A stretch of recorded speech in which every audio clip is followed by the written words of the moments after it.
I'm Geoffrey Kent. I am the director of The Liar. I'm Constance Swain, and I play Lucrece. Hi, my name is Ryan George, and I play Dorante, said Liar. I wanted to start just with the play itself. With Jeff, when you first read it and we were talking about doing it, I know you knew it even previously, and you guys, actors, when you were looking to audition for this, just sort of first takes on this version of this classic farce. Yeah, I mean, I've had the pleasure of working on the script as a fight choreographer a few times, despite the fact there isn't actually a fight in it. There's what we call kind of a fight in it, and ours is very different. Yes. And so I've always loved the play, and I've witnessed it from an audience perspective, but from a directorial perspective, what I loved about the story was that all 8 characters had something to say. In classical theater, that's not always true. So it was really fun to know this play would be what I consider a true ensemble, where every actor in it has a reason to be in it, and not to just set up other people to do the important stuff. Mm-hmm. So I think that's what I was most excited about as the play, and also because it's in rhyming iambic pentameter, as you both know having memorized it, the challenges of driving comedy with that language and making it accessible to me was a really great challenge. So I was excited about that. Yeah. How about you, when you read it?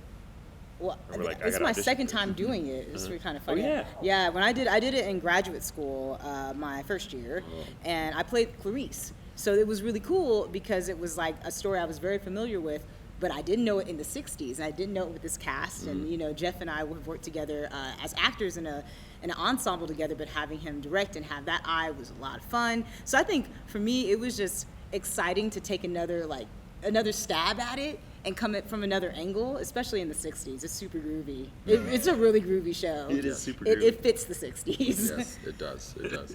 Very naturally. It does. You wouldn't think, but it fits that era so well. For me, I was, super excited to be working on this play because it is really funny, really silly in all the ways that, especially coming out of the pandemic, you're wanting to do a show that is full of joy and life. And so I was very attracted to that.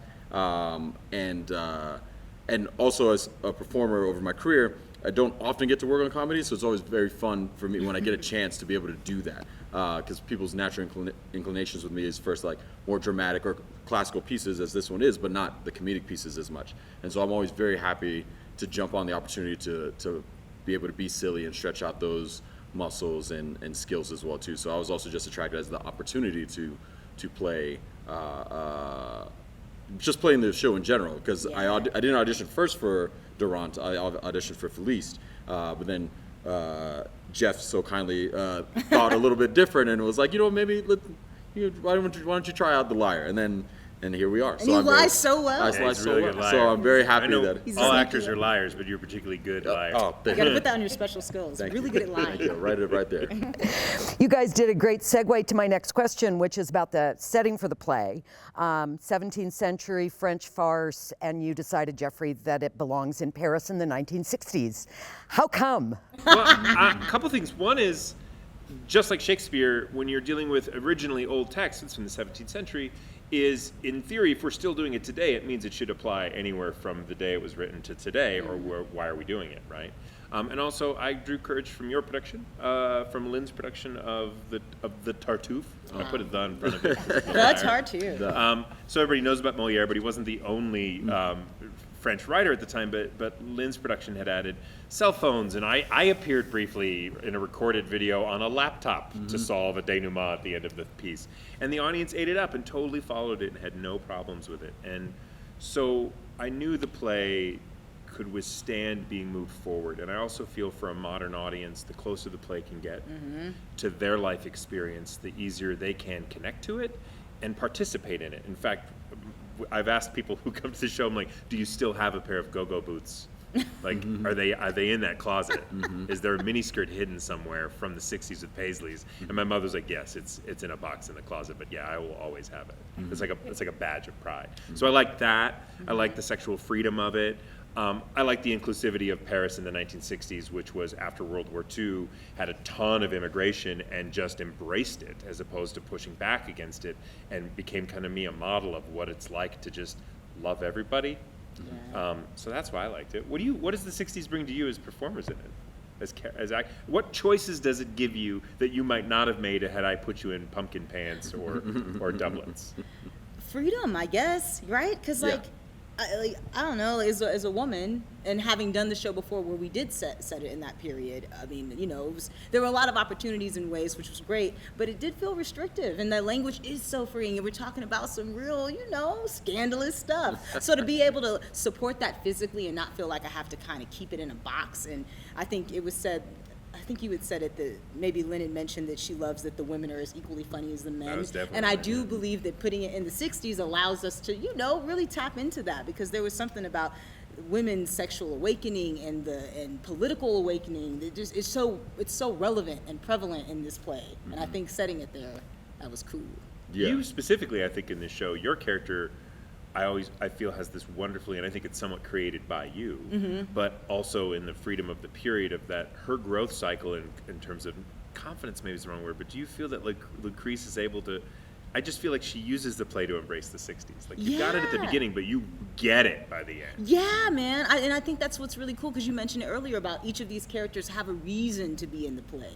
And I feel like for her, it is like blossoming, Yeah. because I feel like this happens, and the things that the audience gets to experience with her are things that only maybe she knows of herself, but to share it and to kind of watch this person bloom is a beautiful thing and really prevalent in the 60s. Yeah. That's true. Yeah, no, I think I agree with both of them that those aspects of the 60s blend well into the language, into the play that we're all having on the stage. And yeah, I think with also the freedom and the bigness of choices that were made in the 60s, especially with people's wear and what they decided to come out with in terms of their hair, their shoes, and all that stuff, allows us to be big and foolish and be confident in it. So all these people are taking chances in terms of their own personal style. So doing that, so with these characters being able to be as bold as they are in terms of their language, the era and their clothing and their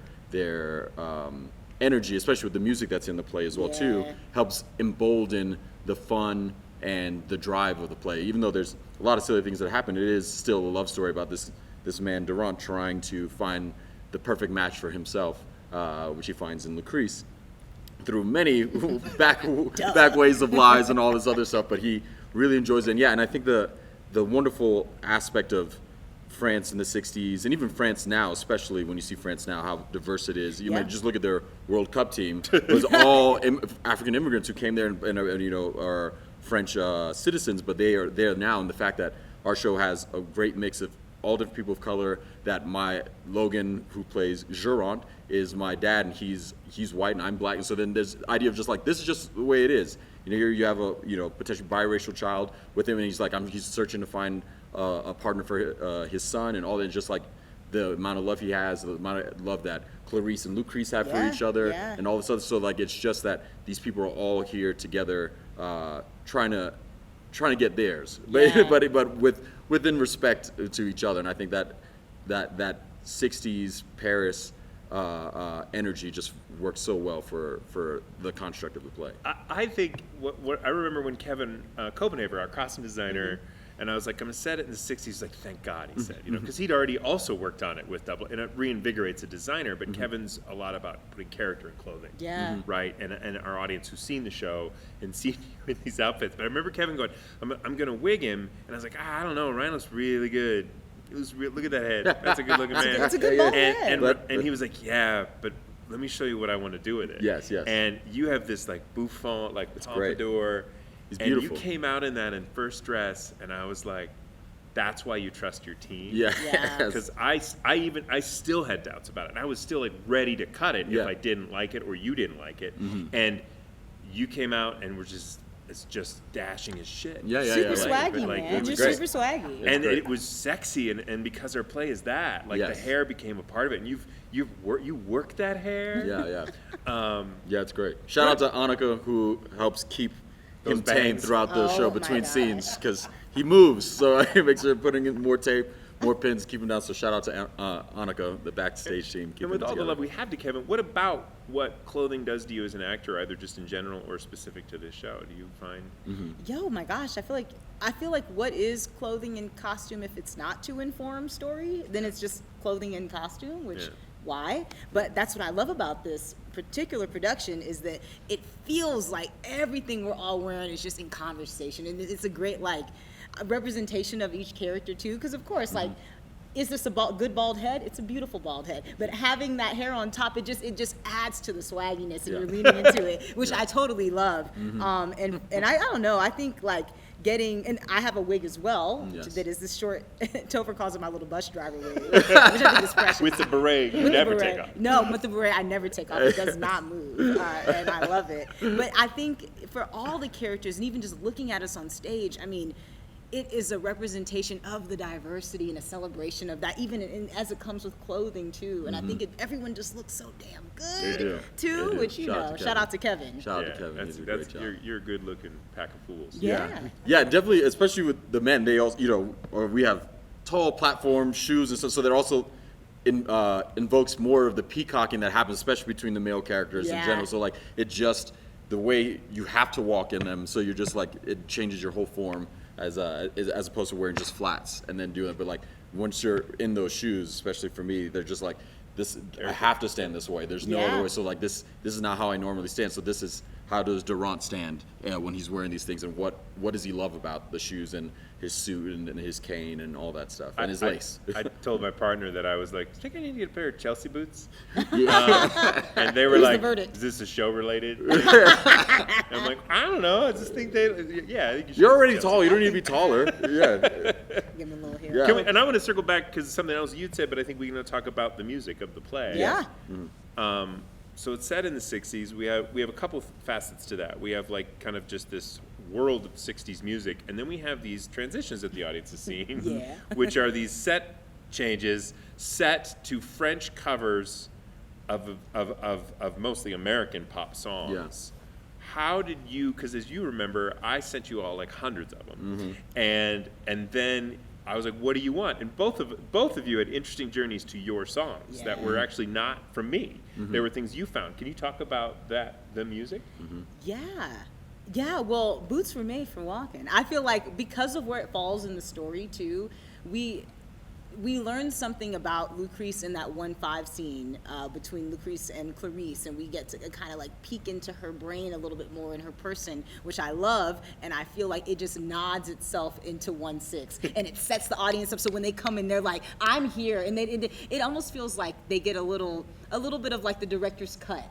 Which is cool. I think it's like when you kind of get the inner monologues of these characters, that's what it feels like we're sharing a side of ourselves with this audience, and then it just kind of fuels how they see us for the rest of the play. Yeah, I totally think we were talking earlier about how 1-6 is starting to really pop in performance. Like that's the audience is really lighting up, and I'm positive that that's part of it. Yeah. Is the way Boots throws energy at that scene and how you do it. Like your movement in that is, Grady and you built. We have Grady's our amazing, talented dance choreographer, but also he also allowed you all to be like, what do you want to do? Yeah. And we only had like 30 minutes, so it's not like these are heavily choreographed. They're pretty improvisational. Yeah. How about yours? Because I was like, what about this? What about this? What about this? And you're like, I like all those, but what about this? Yeah. As I was listening through all the selections that you offered. Then I came across Love, and I was like, oh yeah, I love it. And then, of course, he has it in French because he himself is, bilingual enough that he's like, I'm going to sing all my classic songs in French. And so I was like, oh, I gotta do this. And because of I'm not a musical theater person, so I don't get to do don't do any musical theater professionally at all. And so I was Which is shocking to me based on just watching you do that day. Yeah. And so I was like, I told Grady, I was like, and I also thought in my head, I was like, this is my singing in the rain moment because I want to have. You gotta have it, bro. I also recently just saw that movie a couple years ago, so I was like, oh, because it's part of my whole going back through the classics. I was like, let me see Seder. I was like, oh, that's fantastic. And what those artists did back in the 50s, 60s of basically doing theater on film and those big dance numbers are like, man, I'm never gonna be able to really do that in my professional career. So let me try to do this now with this song, which is great. And again, as each transition is an appeal to the character's emotion and where they're going in that moment, then after scene 3, he's completely in love with Paris, completely in love with he's in the best part because he's right in the middle of all his lies and everything is working. So he's like in complete infatuation with everything. So it just seems like the right song with the right lyrics for what he's experiencing in that moment. How happy he is just to be in Paris and doing all the things that he's doing. I love, like, selecting all those songs was a new process for me as a director because I knew I wanted to do it. I knew it wasn't in the script. I knew I was inventing something to put on it. I knew that we had to move for it. We were going to have to do scene changes, and I don't like watching scene changes, and I also don't like blackouts. Lynn and I are united in the fact that unless the play needs to reveal something, we just tend to avoid them because I think then every scene has to pick the energy up off the floor, right? Yeah. So I knew I wanted them, but I was like, man, I got to convince the cast that this is important. I remember your pitch. Because if they push back on it, it's not going to work. Like, they have to like it. I don't think it took much convincing. No, Everybody it did not. But I was shocked at how fast 8 people, many of whom I've not worked with as a director before, ran with it. And then we made sure, and everyone got to pick their song. Then we put them where they were in the play, and suddenly every song worked for every character in the play at that moment because you all knew the moment better. Yeah. And I had the songs. And then that kind of met, and it became kind of a perfect storm in terms of, like, when I sit back and watch a run now with an audience and watch them respond to all the transitions, it means every scene begins with the energy that the actor just gave it. Instead of watching us move benches around, which is not never very fun. interesting. That is never I just fun. love what you all do with it, and it's one of my favorite things about the show. One of the fun things, and this is for y'all watching, is that right at the start of the second act where Itsy Bitsy comes on with Logan and Sean and Jay, Noelia can't get enough of watching Sean do his day. So she's like sneaking behind the corner doing it, and Sean's face, if for any of you, if you come back and rewatch the Liar, I hope you come back and watch it again. Specifically look at Sean's face, who plays Alcib. His face is so funny. Whatever he's doing with it, it cracks. Noelia can't get enough. She's seen it I don't know how many times, but she just sneaks a peek behind the curtain just to watch him do his thing. It is really funny. But that's true of so many moments in the show where it's like, oh man, I cannot tell y'all how often, because you and Topher are on stage basically the whole show. The whole cast is backstage watching y'all on screen because there are so many moments where we're like, we saw it invented and wanting to see how like it reads with the audience and also just still makes us laugh. There's so many moments like that, which is so cool. Well, we talk about this in rehearsal a lot. When you're building comedy, there's a character. This is true for all plays, but it's obviously very true, especially true for comedy. There's an actor that is not in the room until we get the audience because they're the other actor. Yeah. They're the person. When you're telling jokes and no one laughs, you can judge your own sanity. So, and because of COVID, we didn't have a lot of guests in the room. Even designers would like watch over Zoom with their mics muted. So I'd be like, they're not going to get a single laugh from anyone that isn't me, the stage manager, or Joni, until. And then we had a weather issue, so we canceled Tuesday. And I was like, they're going to get their very first audience Wednesday. They open Friday. You're going to get 2 rehearsals with people laughing. What is that experience like? I mean, I know you've done that before. This isn't unique to this production, but just the act of how is your relationship with the audience in a play like this? How does that work? And how did your wheels turn in those first few days of, oh, there's that there. Oh, there isn't something there. I know I can get a laugh there, but I'm going to have to X.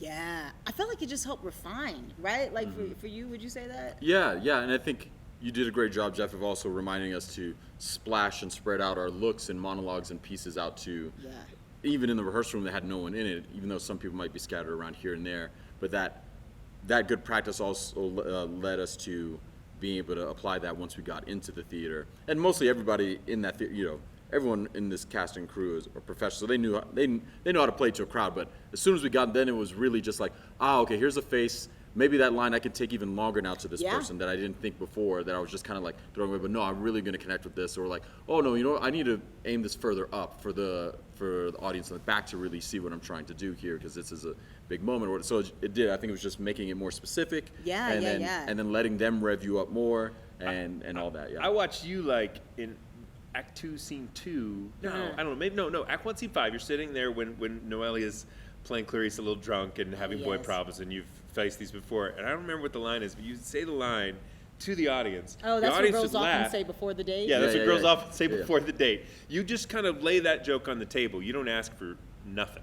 And then someone laughs in the audience, and then you share a laugh with them about the genius of it. And then they all start laughing. And that to me is is that relationship. Yeah, man, it's Yeah. so true. And like, I came from a theater that I was at for quite some time where audience interaction was the thing. Like that was the thing. And I have grown to appreciate it so much because they are another scene partner. And to pretend like they're not there, especially in a play as crazy as this one, is absurd. You know what I mean? And it's like one of my favorite sayings, and I think it comes from the world of viewpoints, is the audience saw it, why didn't you?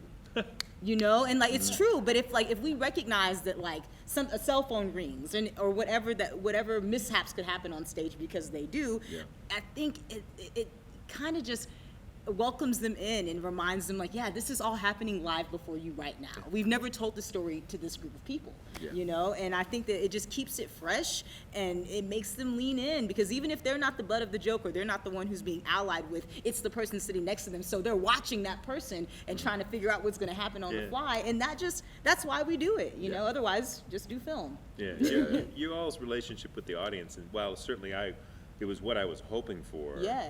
You all do it a little differently, which also connects to that difference of people, right? In our cast, everybody has different styles of humor, so you all play the audience differently, which means everyone in the audience has somebody that's probably playing the perfect note for them. Yeah. Right. So Yeah. that's how that symphony of ensemble works. Yeah. I think we should wind this up with last thoughts. My last question was about you guys are doing this play in repertory.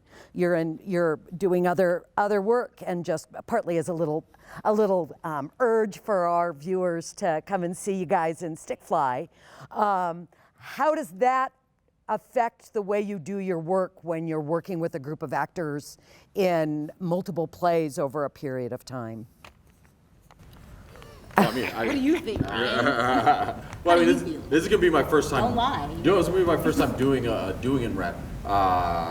So it's still a new experience now. At this moment, you know, if we do this again for Stickfly, then you can ask me again. I'll be like, oh, yeah. But yeah, no, I think it's unique, and it's again, I think I'm fortunate enough that we aren't in animal form right now, so then I have more space to be able to focus on Stickfly when I'm not doing the Liar. And now that the Liar is open and we feel it very much in our bodies and our minds, now Stickfly has even more space for me to dive right back in. And luckily, Jada, who's directing Stickfly, has also been very gracious, and also we've done a lot of good work up to this point as well, which has been great. The balance of all these shows in rep in general, how much time we're getting is worked out really well, even in the midst of COVID, and even with weather and all this other stuff, that we're getting enough time with everyone. And it's great to watch, especially performers who are with us in The Liar, as we're working in Stickfly, seeing their different acting style for a very different, much more grounded play that is more dramatic, but it is humor, and it also finds different ways of using humor in that show to talk about race and class and family, and so it's great. And luckily there's a big difference, especially when it comes to lines, that I'm not going to do any rhyming lines and stick lines. I'm like, I'm never really going to pop back in there, and so it's a lot easier to be like, I'm not going to say anything from The Liar and Stickfly. So, and if I do, someone needs to give me some water. Yeah, I'm not good. Would you say Stickfly has less fart jokes? Yes, yeah. There's That's one one though. separate. I think there's one. Can you say what you talked about your relationship with Noelia, who plays Yeah. Clarice and who's also in the Stickfly with you? Do you remember what you said about getting to do The Liar first and how that? Yeah, man. Yeah. So this is a little thing for audience members who hopefully come back and see Stickfly and The Liar again and again. Yes. Is that like the relationship that Noelia and I have in The Liar is almost polar opposite in Stickfly. It grows into being something that becomes a friendship, but it doesn't start that way. And it definitely requires a great deal of trust, because it's not just that we are at odds in the play, which we are, but it's what we're talking about. And because it's so relevant to the things that are going on in our world, it can definitely feel very vulnerable to be saying these lines to this person and to be receiving what's being said. So we, at the end of rehearsals, have little check-ins where we just hug, because they're really difficult conversations, but just to remind one another that we are in this together, that I've got your back, that we're telling the story together, and whatever I can do to support you in this as we continue to explore, let me know. And she's been so awesome. I think the whole cast has, but I feel like that's what's really great is that because we did The Liar first, and it's so ridiculous and it involves so much just throwing shit at the wall, stuff at the wall to see what sticks. There's just this level of trust that we have, and I think that definitely informs the other rehearsal rooms. Yeah. I see it. It's the rehearsal process with her has not only been great to watch you two work, but also that makes me excited to see Stick Fly. Yeah. Because I get to see, where what that trust builds into in terms of what you can do in that. Yes. Yeah. I call her Becky so many times. That's not the character. That's not the name of her character. Yeah, exactly. You'll find out. Becky quite a bit. Thank you so much for attending our performance of The Liar. We look forward to seeing you in the audience again for our productions of Animal Farm and Stick Fly opening soon.